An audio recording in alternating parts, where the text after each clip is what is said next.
11খন গাঁও পঞ্চায়তৰ আজি আঞ্চলিক পঞ্চায়ত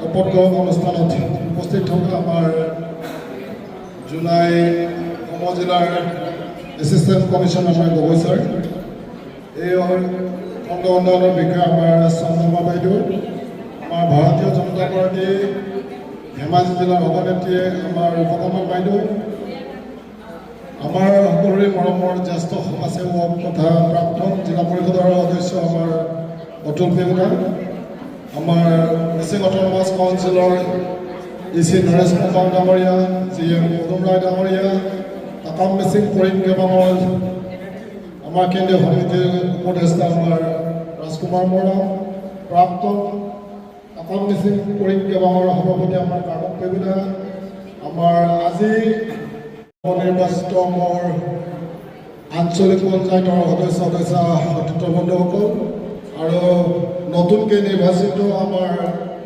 মুগম চেলেক আঞ্চলিক পঞ্চায়তৰ সভাপতি মোৰ বন্ধু লক্ষীনাথ পেগু ডাঙৰীয়া, আমাৰ উপ সভানেত্ৰী আমাৰ বিনীতা বাইদেউ, লগতে আমাৰ জিলা পৰিষদৰ মোৰ সতীৰ্থ চাঞ্চমা বসুমতাৰী ডাঙৰীয়া, আমাৰ মুন্না পাটিল বাইদেউ আৰু ভণ্টিবালা বাইদেউৰ লগত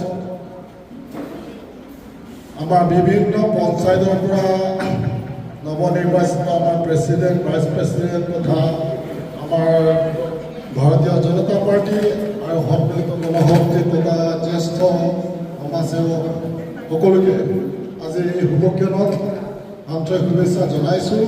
লগতে আমি যিহেতু আগৰবাৰত আমাৰ জুলাই উন্নয়ন খণ্ডখন 15খন গাঁও পঞ্চায়ত আছিলে, এইবাৰ আমাৰ যিহেতু পঞ্চায়ত ডিলিমিটেশ্যন কৰাৰ পাছত জুলাই সমষ্টিৰ 2খন খণ্ড উন্নয়ন হ'ল, 762 এখন খণ্ড উন্নয়ন হ'ল।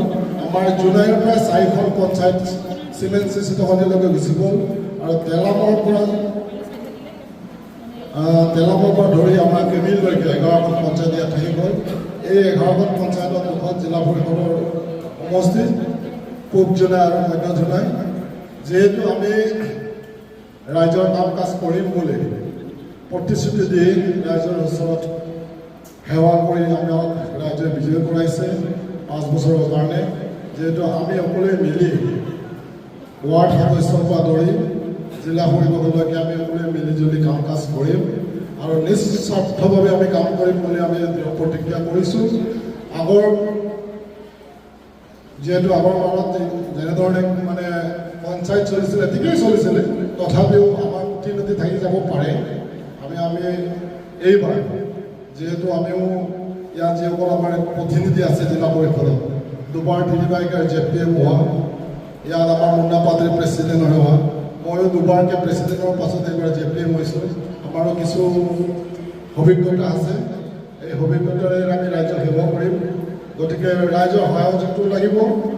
গতিকে এই আজি শপত গ্ৰহণ যিটো অনুষ্ঠান আৰু নতুনকৈ চেয়াৰমেন গঠন কৰা যি কাৰ্যসূচীত মোক যোৱাবাৰমান জিলা পৰিষদ তৰফৰ পৰা বক্তব্য ৰাখিব দিয়াৰ কাৰণে মই সুযোগসকলক ধন্যবাদ জনাই মোৰ বক্তব্য ৰাখিছোঁ।